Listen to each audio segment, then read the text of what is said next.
This episode of FilmRiot is brought to you by Domain.com. Welcome to FilmRiot Mondays, the last Monday before we pick a winner for the Halloween challenge, which I am super excited about, but there's still a week left, so let's get to some questions in the meantime, shall we?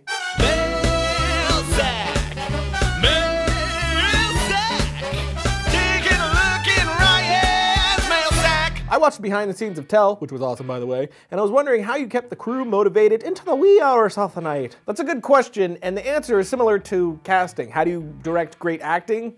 Cast great actors, and that goes the same for your crew. Don't grab people to be in your crew that are complainers or lazy or people that won't go for the long haul. And then when you do get the people that are motivated and excited about what you're doing, make sure that they know exactly what they're getting into. If they know this is possibly going to be 12 to 16-hour days ahead of time, they're going to be prepped for it. But if they're coming in there thinking it's going to be 8-hour days, 6-hour days, when it hits 12 hours, you're going to start losing them. Another thing is to keep things moving. Know exactly what you're doing, have a plan, and don't waste their time. If they see any weakness in you at all, you're going to start losing them again. So it's about commanding your ship and finding the right people to get into bed with.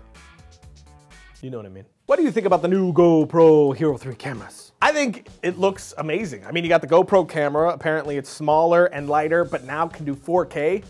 I mean, it's 12 frames per second, but it's 4K. So you can do time lapses in 4K on a GoPro. That's insane. You can also do 2.7 at up to 30 frames per second. So I am extremely excited about it. Their show reel was amazing, which you can find that right here if you're interested. I'm definitely gonna have to get my hands on one of them and see what we can do with it on the show. In some of J.J. Abrams' films, when the focus changed, you can see the out of focus areas kind of stretch. What kind of lens, or don't know what, does he use to do this? That is anamorphic. They're shooting on anamorphic lenses, which basically stretches the image onto the 35mm frame. So if you were to watch it uncorrected, everything would look really, really tall. But then they take that in and they squish it down to that 2:3:5 aspect ratio you see, and that's actually how you get those epic Michael Bay and J.J. Abrams type lens flares in camera, is through anamorphic lenses. We actually are working on an episode coming soon in November where we're going to be showing anamorphic filters and lenses that you can use on your cameras for a nominal fee. Also, we might be giving a few away. Just so you know. What is a great starter video camera for a 13-year-old just starting out? He loves your show. In fact, the whole family loves it. Ford Fiesta, one of our faves. Well, Lisa, I'll tell you. Really, any DSLR is a good one. That's the best thing about DSLRs. They have a lot of drawbacks, but on the low end, you're gonna get a great image for very little money. I mean, you could get a T2i used right now for a ridiculously low price. So I would look into that. If you wanna go super, super low budget, you can look into like a T2i that's been used, refurbished or something like that, B&H Photo, things like that, sell that. Or you could look at the 60D or the new, what is it, T4i? I think T4i, yeah. Which looks really good. Which something down here will correct me if I'm wrong about that one. I've kind of been losing track because it feels like they come out with a new DSLR every 2 seconds. Anyway, that's the answer. DSLRs, I would definitely go Canon. They're my favorite. What's the worst mistake a director can make? That's a hard question. If I had to pick one, which is kind of hard because there's many that would be terrible for a director to do, but if I had to pick one, I would say being indecisive. The director's #1 job is to make decisions and make them quick and to not lose respect or confidence of your cast and crew. When a question is asked of you, you need to have an answer immediately. So not having a plan, not knowing your story, not knowing your film and what you're doing on that day and days to come, therefore not having an answer to a question that might be asked of you, I think that would be the biggest sin for a director.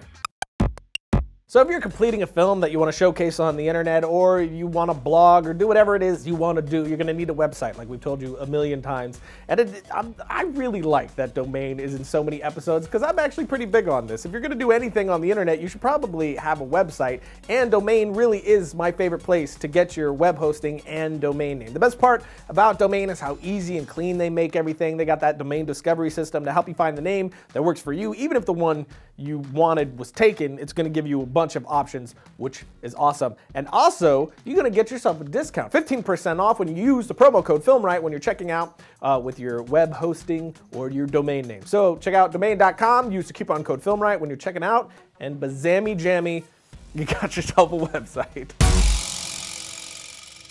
Now it's time for a fantastically terrible moment in cinema.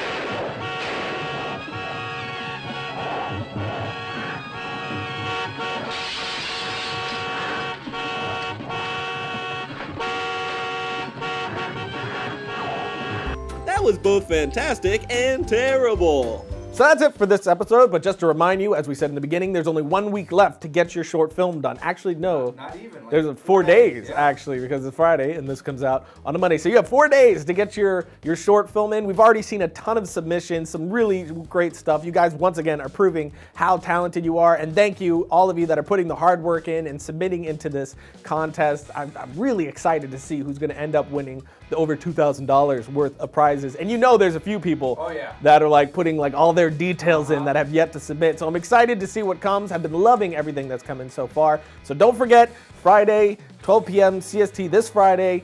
Don't miss the deadline. If you miss the deadline, you're disqualified. So make sure you get it in by then. But now for my short film suggestion of the week. And I know I've been saying that I'm going to try to do horror every week, but this has been online for a little while now, and I think it's excellent. So I want to let you guys know about it. It's called Form 17, which is from Seth Worley, once again working with Red Giant. They're doing it with the product release of Pluralize 3, but the short film I thought was excellent. So perfectly paced, and the dialogue was great, very funny, also a little tense, even though it was all within comedy. Well acted, well directed, well shot. Really, really good example of a very well done short film. And it's basically about a bring your daughter to work day, but for the bomb squad, which I thought was such a good idea. It was one of those ideas where I was like, I wish I thought of it. So check it out right here. Definitely worth your time. And we'll see you guys next Monday when we have the winner of our Halloween challenge.